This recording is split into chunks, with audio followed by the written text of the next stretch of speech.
Good afternoon, and welcome to another Me RIT webinar. This virtual event series was created exclusively for RIT alumni through the RIT for Life commitment to your continuing professional and personal education.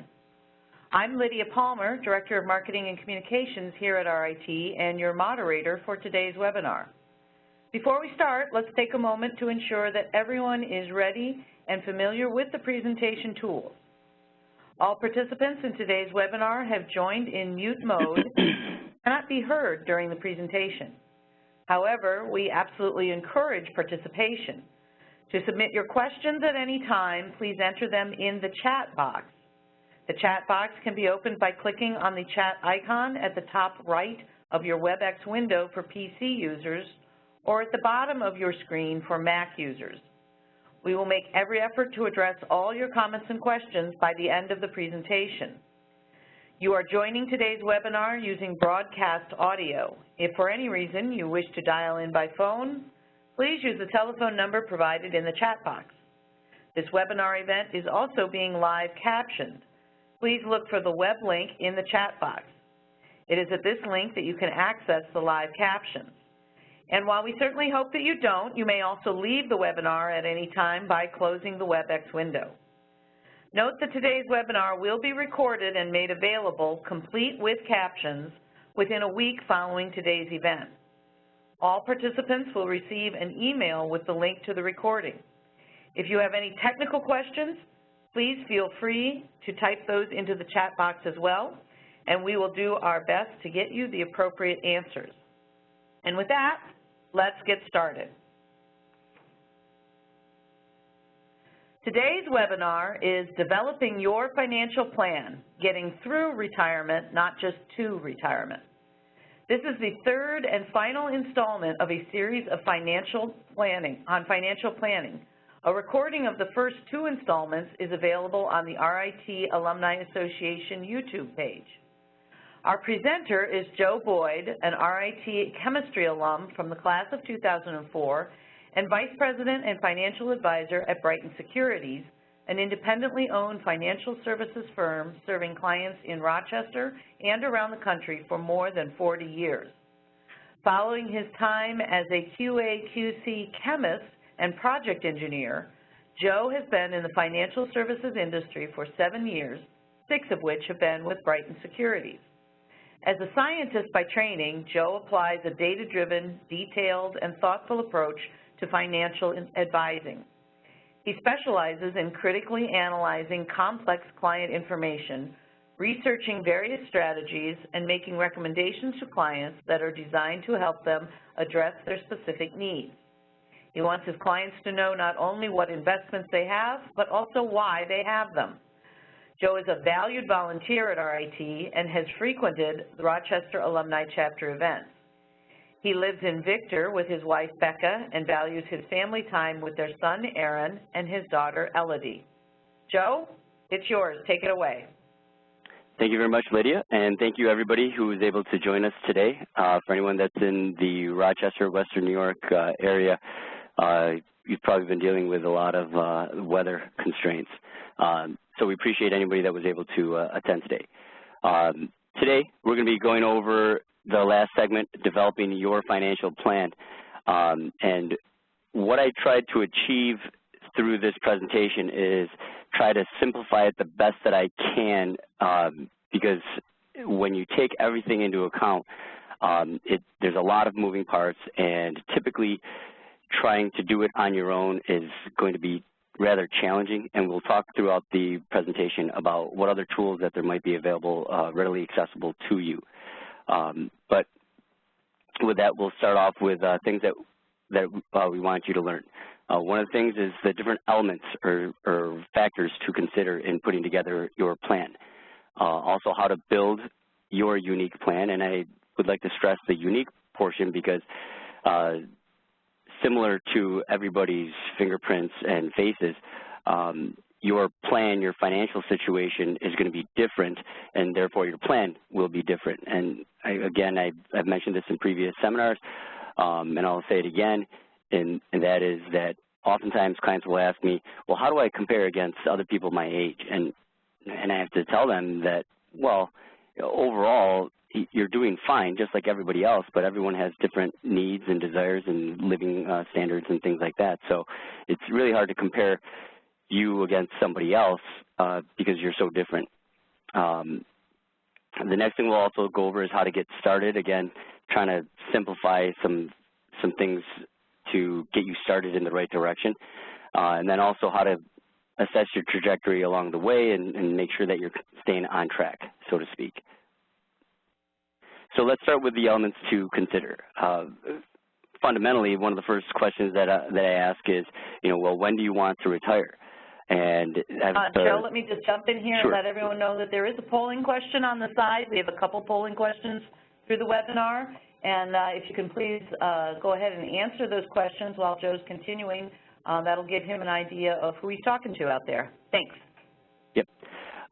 So the dates that we've listed have specific milestones associated with them. So before 59.5, anybody who wants to retire before 59.5, they need to take into account and consideration that they have enough assets that are not necessarily retirement focused, like in an IRA or a 401k, because if you take money out before 59.5, generally, you will incur a 10% penalty for early distribution. On top of being taxed as taxable income. At 62 is currently the earliest that you can take Social Security. So if for people that are planning on taking Social Security at 62 and retiring at 62, that can come into play in regards to what income sources are available. 65 is the age at which most people currently are eligible for Medicare, and healthcare is a huge consideration for a lot of people because unless you're really lucky, like some of my either government employees or teacher, those that work in the New York State education system, you don't typically get a retirement healthcare benefit, and so 65 is typically one that, again, unless you have the resources to self-fund or self-insure yourself, that is a big consideration to take into account. And then for most people born before, for everyone born after 1960, 67 is going to be the full retirement age. That goes down to as low as 66 for those born between up to between 1943 and 1954, and then before then, 65 was the full retirement age. And then 70 is the latest that you can take Social Security, where you get the greatest amount of Social Security benefit. And again, depending on what your income needs are and how much guaranteed income that you have and what your expenses look like, sometimes 70 is going to be the option that they need to take. The second biggest consideration, or maybe even first, if I guess if I really want to think about it, is how much do you want or need to spend in retirement? And so the things to consider is, there's two sides. There's how much income can you expect in retirement, and then how much expenses do you have in retirement, and then is there money left over for other things like travel, going out to dinner more often, concerts and things like that, or is there a deficit, a gap? And if there's a gap, then the question is, how much can you generate an income safely from the investments that you have? And when we talk about how much do you want or need to spend in retirement, again, those fixed expenses like mortgages, car payments, utilities, cell phones, those are all things to consider. And if you want to give yourself a better opportunity to be able to retire earlier, typically one of the things that you want to consider is definitely getting as many of those fixed expenses eliminated or minimized as possible going into retirement or before retirement. Also, what kind of lifestyle do you want in retirement? And this goes to the polling question that's been put up. And a lot of people initially think, well, I'm not going to have my mortgage, I'm not going to have these other expenses or bills that I have currently. But when I think about it, and talk to clients, I say, well, I would say at least you want to maintain your quality of life or standard of living. But if you're doing a great job and you're saving and you're making sure that you're being prudent and saving for tomorrow by sacrificing a little today, ideally you would want to be able to take a little raise or be able to travel a little more than you currently do. So the expenses that you currently have typically will just be translated to a different expense again, like it might be a vacation home or just vacation in general. RVs are a big thing that I'm talking to clients about. We have a question. There used to be a sort of a formula that said you need like 75 or 80% of your annual income in retirement. Is that still valid, or is that just something that we don't even discuss anymore? Well, so we need to make a distinction, right? There's two things, the retirement income and retirement spending. So when in that question of how much do you want or need to spend in retirement, I'm talking about monies after tax. And so if you look at how much retirement income do you need, that's probably before tax. So a 20% discount to take into account for taxes and things like that is probably a fair estimate. So again, I go based on retirement spending. So net of taxes and everything, how much do you need? And then I work my way back to what the retirement income would be, again, based on tax rates. And that's something that's a little harder to predict because we know what the spending dollar is right after taxes. What we don't know is exactly what the tax rates could be in the future. So to plan based on retirement spending versus retirement income, I think is maybe a better approach.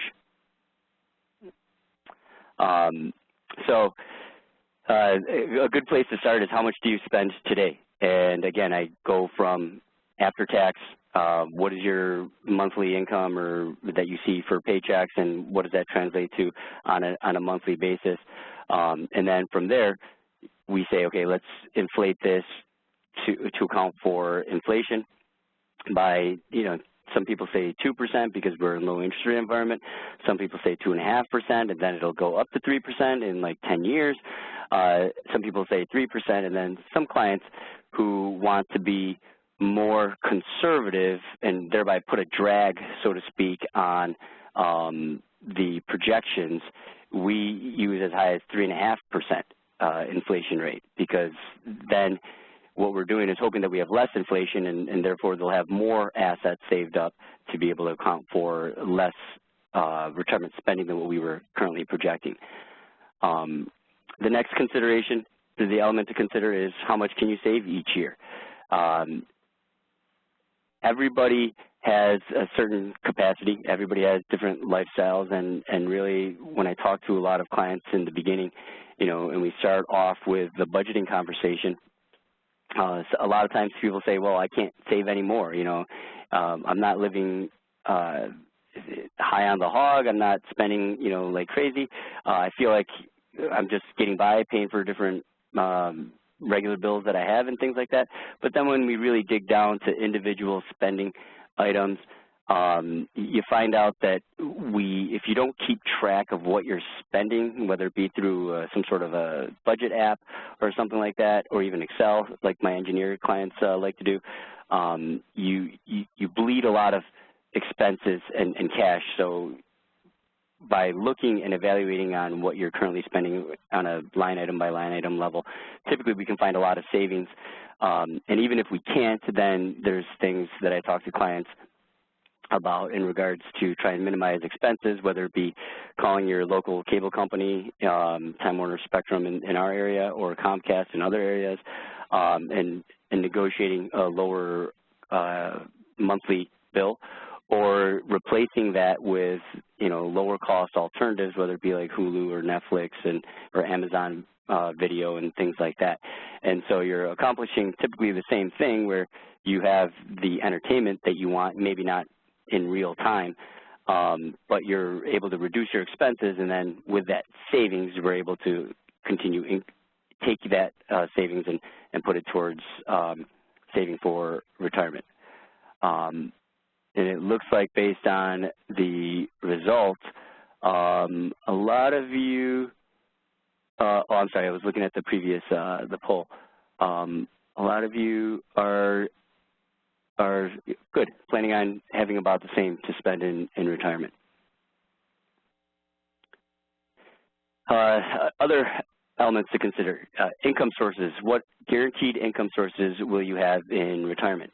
For those that are older, have worked for companies that have been established for a long time, and may be lucky enough to have something called a pension, those are fantastic to have. The risk is that sometimes people rely too much on their pension and they don't do enough saving outside of their pension, whether it be in a 401k or an IRA or even an individual account. And the risk there is that pensions typically don't come with a cost of living adjustment. So whatever that number is when you retire, that's your number for the rest of your life. And something that we'll talk a little more about later on is inflation, and that will eat away at the purchasing power of that pension. So you need some additional money to allow yourself to keep up with that. Social Security. This is interesting because there's more than likely going to be changes of some sort. Now, what those changes are going to be exactly, there's a lot of speculation out there right now. But for those that have received a recent Social Security statement, something that you might notice below your benefit estimate is the statement that by 2034, the contributions to the Social Security fund relative to the liabilities or what they owe in benefits is going to be about 79 cents on the dollar. So what I talk to my clients about is, first, if you're younger like me, I say, well, congratulations, it's 79 cents more than I thought that we were going to get, because previously we were thinking, oh, geez, it's not even going to be around. But for older people, I don't want to say that this is definitely going to happen, but I would think that they would be more protected than people like ourselves. And then there's also the potential for a needs-based testing. So if, depending on what other assets that you have and the income that you're able to generate off that, you may or may not get Social Security. Then there's a lot of people who are into real estate and have rental property. So if you're skilled in being able to be handy to maintain rental property, and you're lucky to have great tenants that pay their rent on time, that could be a great source of income in retirement as well. And then obviously, hopefully, everyone joining us today has retirement accounts of some sort, whether it be a 403B like at RIT or a 401K at typical corporations. Sometimes people have 457 deferred comps if they're work for the government, and if you have nothing, then hopefully you have an IRA or will consider starting an IRA or a Roth IRA. Then there's other investments that you might have outside of retirement accounts, and whether it's because you're doing a great job of saving everywhere else and you've got extra money left over after all your bills are paid, hopefully that you'll put that money to work in other investments. And then last but not least, inheritance. And it's not one that I would typically say you can expect, but depending on people's situations, in my conversations with clients, it's really almost 50-50.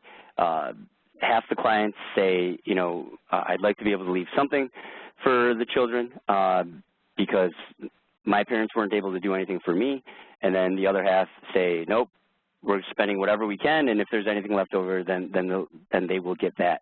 But at the end of the day, if there's articles out there that talk about how from the baby boomer generation to their subsequent children or even family members, there is going to be a pretty significant amount of assets that will be transferring from one generation to another. So that might, inheritance might become more and more of a factor moving forward. But I guess I would just caution not to expect it unless you know in advance that you've been told by your parents or relatives that you're going to get something. And if you do get something like an inheritance, then use it for to kind of help supplement your retirement, so maybe it'll allow you to retire earlier. Again, inflation is definitely something to consider because you'll feel it over time. It doesn't happen right away because it might be 1, 2, even if it's 3%, it kind of creeps up on you. But then if it keeps going up 1, 2, 3% each year and it's compounding on itself, then over time, that effect definitely changes. And for those that are risk averse or just like having a lot of money in the bank, while it may help you sleep at night, the fact of the matter is that as inflation continues to, as the years go by, inflation is guaranteed to have you lose purchasing power over the long term. And again, the longer that you have it just sitting in cash, the longer it's going to just reduce its purchasing power. And then the other element to consider is, how much growth do I need from my investments? Sometimes I have clients that like to check on a daily basis. They're somewhat neurotic about it. Other clients say, well, I want to get the monthly statement. That's when I look at it. Other people say quarterly, some say annually, and some say never.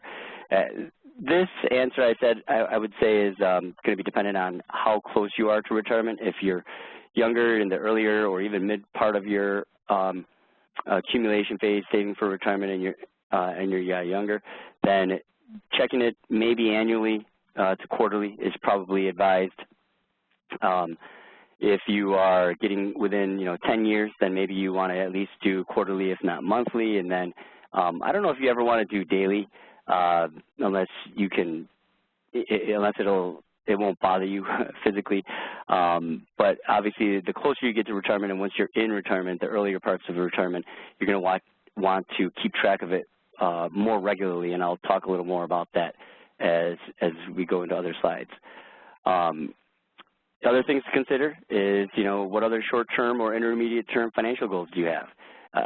I've got clients that are doing renovations, expansions on their house. Some people that want to consider going on or still go on vacation on an annual basis. A lot of people are getting married, buying houses, buying their first house, second house, whatever it might be. So these are all things to take into account, because if you're saving as you go along the way, unless you're able to fund these other short-term and intermediate-term financial goals through your income, then you need to, again, plan for saving for even these other goals, so that when the time comes up for your new boat or your the wedding, then you have the funds available and you don't have to take it out of your retirement account.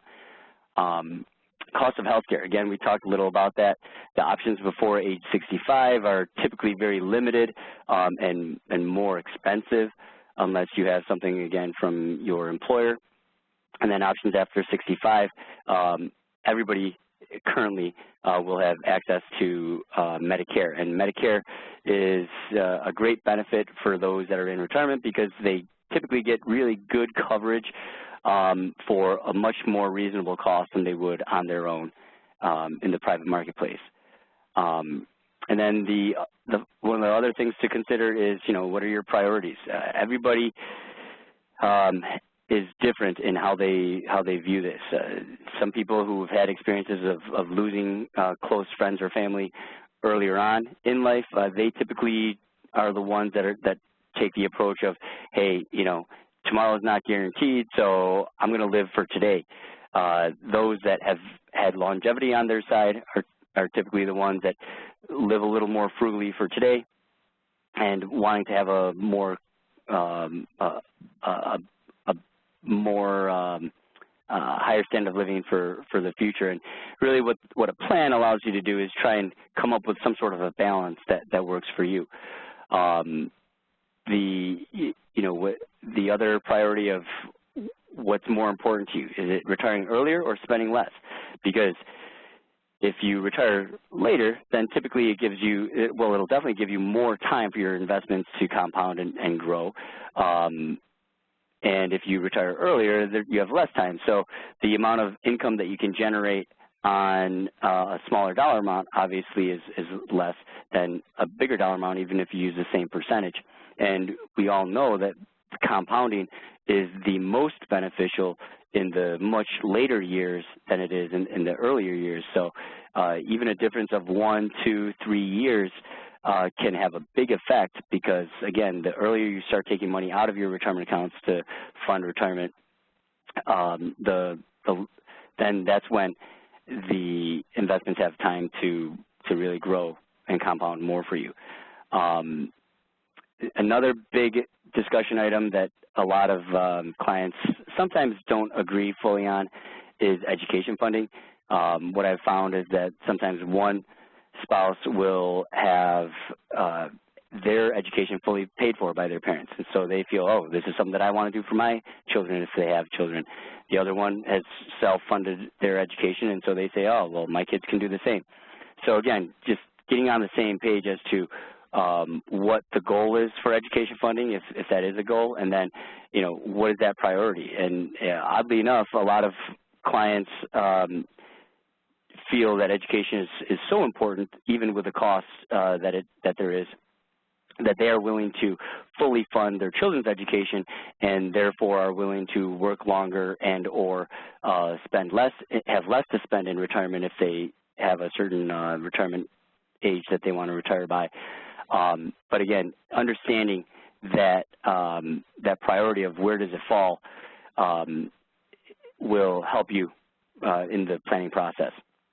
And one thing that I will add, and this might be because I personally pay for my own college education at RIT, is that, you know, you can always take loans for college, but nobody's really going to give you a loan for retirement. And then the other priority of risk aversion. So we know that the higher risk, higher reward opportunity with investments, and although mathematically it's easy to understand, what's sometimes harder for people is the emotional aspect of seeing the value of their investments go up and down by 10, 15, 20, 30, 40%. A lot of people can't handle that emotional aspect, so if they've been through one or two significant downturns, typically they're more risk averse, which means that they might have to save more or live or work longer in order to have a comfortable retirement.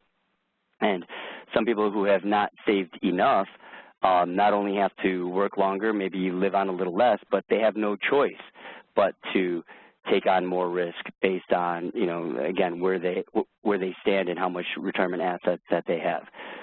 So all these different things come into play and have an effect on each other. The next part, how to start building your unique plan. So the first thing, once you understand how much that you're spending today, is trying to figure out, well, how much do I need to have saved by retirement? And a lot of people have heard about maybe like that magic number that you should have, and again, that's where maybe the 80% of your income comes into play. And so, that is a good start. So what is your current income or what are your spending needs going to be? And then taking that dollar amount and inflating it into the future. And I found a nice calculator online that you can go to and figure out, well, if I'm spending $5,000 a month today and I choose 3% compound inflation rate of inflation, what dollar amount will I need in 20 years or 30 years or 40 years? And, I ran those calculations really quickly for everybody. And in 20 years, $5,000 at 3% compound inflation is going to be $9,030.56. In 30 years, it's going to be $12,136. In 40 years, it's going to be $16,310. So in 20 years, 3% compound inflation is going to be result in 81% more money to keep up with the purchasing power today. Again, if things go up by 3% each year on average. In 30 years, that's 143% more money that you're going to need. And in 40 years, it's 226% more that you're going to need. And so the longer that you have from now till retirement, obviously the more that you need to take into account for inflation. And even for people who are close to retirement now, so one of the things that I discuss with clients is the longevity. And a lot of people really underestimate their longevity because the fact of the matter is people are living longer because once you get closer to retirement or as you get, the older that you get, I think the more conscientious you become of your your lifestyle and how the healthy choices that you make. regarding exercise and eating well. And then on top of that, we have the best innovations regarding healthcare that come out regularly from the healthcare companies that will allow us to live longer. So those are, the way to get started is, again, to figure out what is your current monthly spending that you'll need, inflate it by the number of years to retirement, and then what you want to do is from there subtract out your other income sources. So if you do have a pension, if you do have, if you can expect a certain amount in Social Security, if you do have rental income and things like that, if you subtract that from that inflated number, then you have, the amount, the gap that's left over. From that gap, you can annualize it and divide by the distribution rate. And the distribution rate is essentially how much are you going to be taking out from your investments each year. And the example that I give is if you have a 5% annual distribution rate on $1 million, that's $50,000 a year. Now, the sub-bullet point that I put in is that historically people have used a 4% as kind of a target for distribution. But those have worked well in periods when interest rates were a lot higher, and I mean, in some instances, late 70s, early 80s, I believe it was, interest rates were mid-teens, double digits. So, the fact that you could get, I think it was like 15 or 18% from a CD, it could easily support a 4% distribution. So if you took $1 million and you put it into a CD that was giving you 15% and it's generating $150,000 a year, then that's great. Unfortunately, we do not live in that environment right now, and so depending on how long we're in these low interest rate environments, you're going to need more money in a lump sum to be able to generate a certain amount of income versus if interest rates go up, then again, you should be able to generate more income on the same dollar amount respectively. Now, how to get started. So to get an account for all of the different parts that we've been talking about, a good place to start is figuring out your net worth statement. So what are your assets? So, if you have different investment accounts, savings accounts, if you own a business, if you own property, list all that stuff out as your assets. And then what liabilities? So if you own a home and you have a mortgage, then you list those liabilities. And rental income or rental properties, list those liabilities. If you have a business and there's money that you owe the bank still, obviously those are liabilities. And then take the assets minus the liabilities, and you have your net worth. And when we look at net worth statements for clients, typically what we want to see are significantly more productive assets than hard assets. So hard assets might be like jewelry or your primary residence, or even vacation property if you're not renting it out during the off seasons or when you're not there. And the productive assets would be, like investments, things that have the opportunity to appreciate or generate income for you. So you typically want, again, significantly more of the productive assets than the hard assets as part of your net worth statement. And for clients that do have a lot more hard assets than investment assets, obviously we talk to them about figuring out a plan to transition some of those hard assets into more productive assets. Your Social Security statement. So I provided the link to go to my Social Security, the SSA.gov. You click on the my Social Security, and then there's a sign-in link. And for those that have not gone on there, once you do, then you'll be able to access your Social Security statement in real time whenever you want. For those that are under the age of 65, I believe you'll get them every 5 years. I forget what age off the top of my head that they start, and then every 5 years thereafter that. But if you sign on to My Social Security and set up a My Social Security access, then they won't send you any more statements because you'll be able to get them. And then for those that are over the age of 65, I believe you still get them as well. Joe, we have a question on the hard assets. You listed a primary home as a, quote, non-productive asset. Are we assuming that real estate is not going to continue to accrue value anymore, or just not at the rate that it used to? What I'm assuming with that statement is that the financial crisis, I think, taught everybody that we can't expect that there's going to be some sort of guaranteed appreciation in our primary home residence. Now, if we get it, that's great. You're able to buy a house for $100,000, $200,000, and it appreciates a couple $100,000 over 30, 40 years that you're there. That's great, right? But at the end of the day, to count on that and then have that not happen could be detrimental to your retirement plan.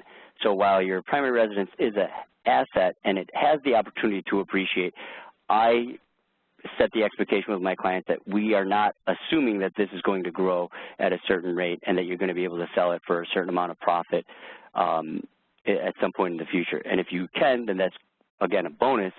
But the financial crisis, again, has shown us that we can't assume that it will and expect that it will.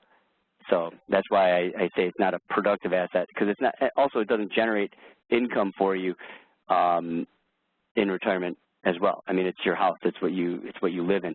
And if you're lucky enough to be in like New York State or a higher tax state, there's property and school taxes, and I call that the mortgage that never goes away. And so again, depending on where you live, it's going to be higher than others, and some clients, depending on, again, their financial situation, have relocated to a different state or downsized from, a huge house in a nice school district down to a more modest house or a house that works for them, maybe, closer to the city or in the city. And I see that more and more happening, again, sometimes out of necessity and sometimes out of just, that's what they would prefer over time. So that's interesting because it is a significant change from previous generations who considered their home to be really one of their primary assets. Well, it's going to be a primary asset, but it's not going to be. I wouldn't consider your home as a primary or productive asset for retirement purposes. So in retirement, it's not like you can generate income from your house to help live, to live off of. Well, without like reverse mortgages and things like that. And again, we can't use the quote-unquote guarantee that it's going to appreciate a certain amount over 10, 20, 30 years, and that you'll be able to then pull out that appreciation to then invest and have it generate additional income as well. That's what I recommend to my clients. And I think that maybe goes more to the under-promise, over-deliver aspect of how I approach retirement planning, because I don't want to have a conversation with a client where we're expecting that their house is going to appreciate 1, 2, 3, 5, whatever % over a certain period of time, and then it doesn't happen, and then we say, oh, geez, you know what, you can't retire now because your house hasn't appreciated as much, and you're not going to be able to sell it for as much as we thought that you could. I hope that clarifies things or makes sense. I'm getting great, thank you. So I think okay. Thank you. Now let me just go back real quick, sorry. Oh yeah, so get a lot of people, if you are lucky enough to have a pension, then get a pension benefit statement. You should get one every single year, but understanding things like when you're full retirement age, how long that you need to be employed to be fully vested, based on how many years that you're employed, what the percentage of your final average salary is that you can expect in the form of a pension, how your final average salary is calculated. Sometimes it's, top 3 of the last 5 years. Sometimes it's the last 5 of the last 10 years, whatever it might be. That's good to understand, again, to make sure that if you want to retire by a certain amount of time, that you're going to have the pension that you're going to be able to expect based on the way that the pension calculations work for your particular pension, because those calculations are different for different employers. And then again, the employer retiree health care benefit is one to, again, get information on that if you plan on retiring before the age of 65 or even after the age of 65, if you have a lot of health care expense needs, that's something to make sure you have information on. I just met with a client yesterday who's a teacher, and looking through her options, because she's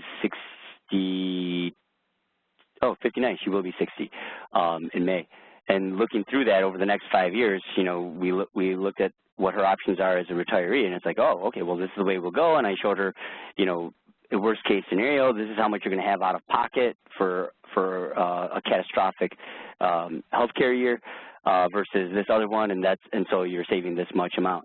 And then even in the conversation, I was like, well, which one are you on currently? She's like, actually, the other one. I was like, well, why have you been paying, triple the cost of the other one then? And she's like, oh, I don't know. So it's even, one of those things that sometimes people don't take the time to look into those details to see if maybe, they've got the best healthcare plan.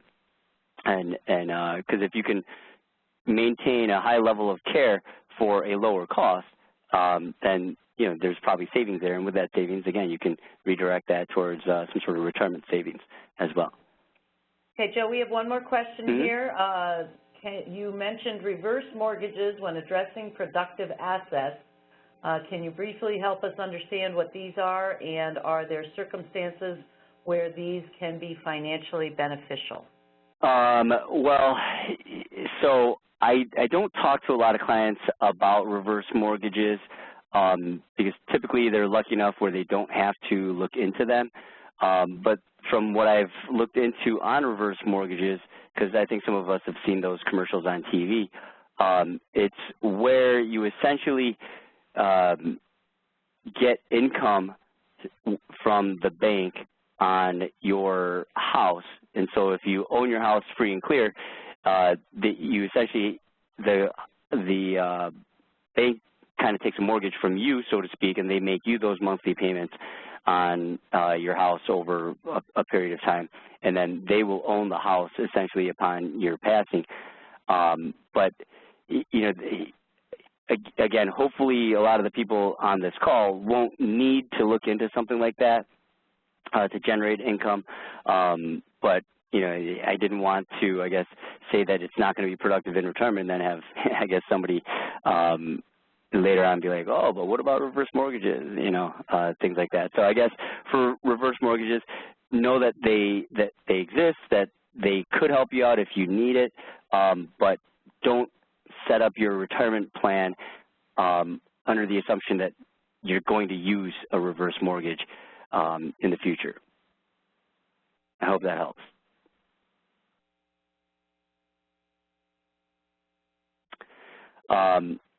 Next part, how to assess your trajectory along the way. So with a plan, you don't want to do it once, set it, and forget it. You want to check it at least annually. And again, as you get closer to retirement, maybe follow up on it semi-annually, maybe even quarterly. And then again, even once you enter the early portions of retirement, keep an eye on it and check it more frequently versus later on once you kind of have been living through retirement for a while. Because one of the things that's really hard for a lot of people is transitioning from getting a paycheck and paying their bills to not getting a paycheck anymore and figuring out, okay, I have to live on a budget. And so making that transition sometimes by reviewing where you stand and where your income sources are going to come from and what your expenses are and what other factors that there might be helps a lot of my clients feel better in the early parts of retirement, because they're like, okay, can you go over again exactly where my income is going to come from and how much I can expect and how much I can spend?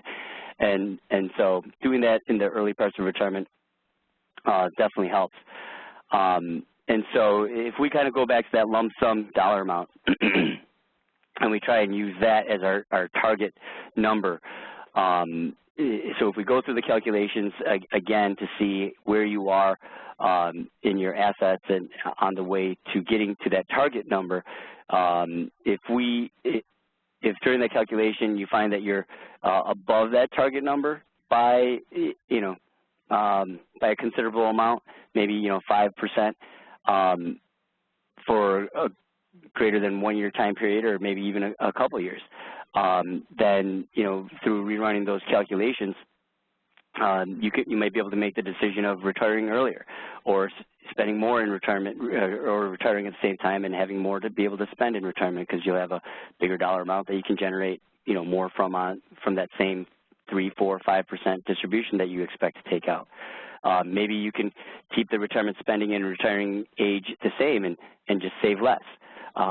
Maybe you can keep everything the same and just update your investments to have less risk. So instead of having 100% stocks, maybe you can go with 80% stocks, or maybe instead of being 80% stocks, you can go 60 or 50. That's what keeping track of all this allows you to do. And then conversely, if you're below target for an extended period of time, again, greater than 1 year or so, you're going to want to reevaluate to see, okay, what adjustments do I need to make? Do I need to, keep my savings and my investments the same, but I'll have to retire later to be able to have the same retirement spending that I want? Or, again, depending on your priority, and you want to retire definitely by 62 or 65 or whatever that age is, are you willing to reduce your retirement spending and thereby maybe have less for things like vacations and other discretionary spending items, or keeping all that the same and just saving more, so living a little less for today and just saving more for tomorrow to try and get back on track. And then also depending on how you're allocated, if you're not already 100% stocks, and you don't want to retire later, you don't want to reduce your retirement spending, but you can't save more, then the only other lever that you can move is increasing the risk profile of your portfolio in order to give yourself a bigger growth opportunity. So these are a lot of the different factors or levers that you can move around to try and get back on track. Before I go to the things to keep in mind, for a lot of people that have like Fidelity or even through their 401ks, they have a lot of good tools. More and more 401k, what are called record keepers, the people that keep track of your accounts and your contributions and everything else like that. They're coming out with more and more tools to help their investors or their customers do a better job of figuring out how much can I expect to be able to have in retirement. And sometimes there's the calculation of, hey, based on your current savings rate, based on how you're allocated, based on you retiring at 65, we project you can have $10,000 in retirement spending in the future. Again, it's taking into account inflation and things like that. Sometimes if you do work just directly with Fidelity on like an IRA and things like that, I know Fidelity has had commercials about their their green line, and again, by taking into things like when you want to retire, how much you want to be able to spend in retirement, how much you have in investments, how they're invested, what other income sources that you have in retirement, that helps you, that provides another type of plan in kind of making sure that you're staying on track, so to speak. So, if you don't have access to any of that, I think that I've provided the information for you to try and do some rough calculations. Some of the planning software that I use for my clients are a little more sophisticated in that they run Monte Carlo simulations where they take a client situation, and based on their assets, their savings rates, and how they're currently invested, it'll run calculations, you know, not only to retirement, but through retirement, taking into account distributions and the ups and downs of real historical market conditions to give them a probability of, you know, in these 1,000 scenarios, in 850 of them, you were able to meet or exceed your retirement goals based on the criteria that you've set up. But in, you know, 150, you ran out of money early. And so, yeah, so you ran out of money before you died. And the reason why that's useful is, you know, going back to something that I mentioned earlier, there's no guarantee, right? There's nobody knows, unless you know exactly when you're going to die or how long you're going to be with us here on Earth. It's a constant balance between, okay, living for today but being prudent and saving for tomorrow, because the majority of us will have hopefully a nice long life and will benefit from saving for tomorrow. Unfortunately, some of us won't have that benefit. And so, you know, you don't want to save, and then something happens to you, you know, right before retirement or at retirement, and then, you know, have all this money left over and you didn't get a chance to live for today. But at the same time, you don't want to live so much for today and save nothing for tomorrow that you're never able to retire. And that's what, again, having a plan allows you to do, is figure out that balance of, okay, what do I need and want today, and what do I need to do so that I can have what I want for tomorrow as well. And then some things to, again, assess and keep in mind. One of the things I tell my 401k clients for businesses that I'm the advisor on the 401k, and I meet with the participants, I say, you know, pick an anniversary, whether the anniversary date that you started work, the new year, your birthday, whatever it might be. When that anniversary comes up, set it in your calendar, go online and increase your savings by 1%. And I am very confident that you will not even notice it, because hopefully you're getting a little raise, and if you're increasing your contribution by 1%, you'll still see some of that raise, but again, you're helping yourself out over the long term by saving a little more each year, and you're going to get to a significantly higher savings rate before you know it, and while still being able to live, again, for today. And that little difference over a long time frame of, you know, 20, 30, 40 years will have a significant impact. The other thing to keep in mind is, you know, saving for retirement is actually the real easy part, and that's what we call the accumulation phase. And something that if those are interested, I can send some examples from different wholesalers and different graphs that I have. You know, if we skip down to the bottom of sequence of returns, you know, in the accumulation phase, it doesn't matter when you have the up years, when you have the down years. In the illustrations that I have, it'll show the exact same up and down years, but in reverse order for one scenario versus the other scenario, and you end up at the exact same number. All right, so saving for retirement is the easy part, because you can't control when the market's going to be up or down. All you can control is your savings. But in the generating income or distribution phase throughout retirement, now that's the hard part. That's the hard part because, you know, again, kind of skipping down to the bottom two bullet points, you know, returns are not symmetrical, and the sequence of return risk does not work in your favor. And so here's an example. So if you're generating, let's say, 5% off, you know, that $1 million, well, if the market were to stay flat, you're down 5%, right? If you're down, if the market's up 5% and you take out 5%, then you're going to be about flat. Now, if you're at a 10% loss, all right, and you take out 5%, now you're down 15%.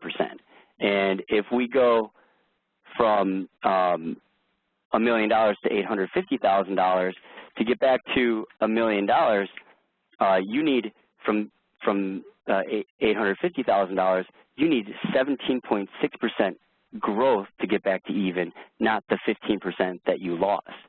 And that's why I have that statement where returns are not symmetrical. A 10% loss will hurt you more than a 10% gain will help you.